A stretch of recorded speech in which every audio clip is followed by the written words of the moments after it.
Alrighty, guys. Now, y'all know me. I'm pretty self-conscious about what I'm doing, right? Y'all see this setup I got right here? First of all, I'm getting ready to take this trans out to put some recall D-clutch parts in this 8 HP. So I had the tall jack holding this up.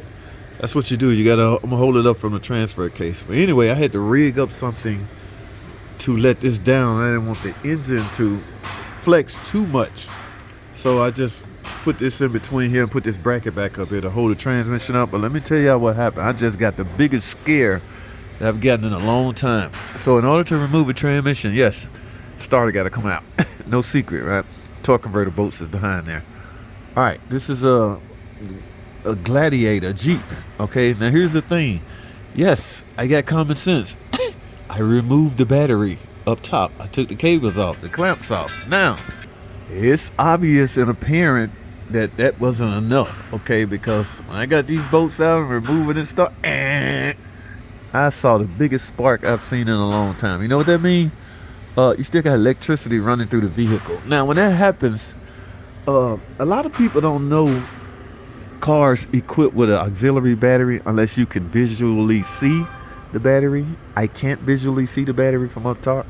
So what I have to do is assume that there's an auxiliary battery. Now on a Jeep Gladiator, that auxiliary battery is right here.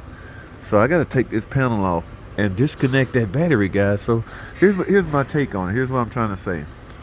If you're doing one of these, unhook or remove all the damn electricity from the car. Okay? Yes, you can't have it. That can cause some problems.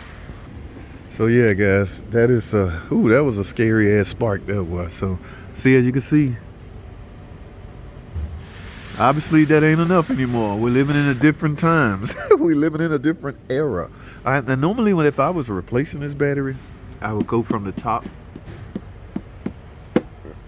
remove all of that. But since I'm in the middle of removing some things, all I gotta do now is just remove this shield, and the battery gonna be right there. Just drop the case and disconnect the auxiliary battery. So let me say this again. If you're working on any kind of major issues on these cars that's equipped with stop start, that's usually the only reason why a car will be equipped with an auxiliary battery, is if it's equipped with stop start.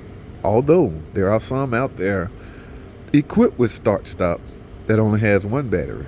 Yeah, we'll talk about that on another video, how they pull that off. But in the meantime, yeah, what was I saying? If you doing any kind of major work, unhook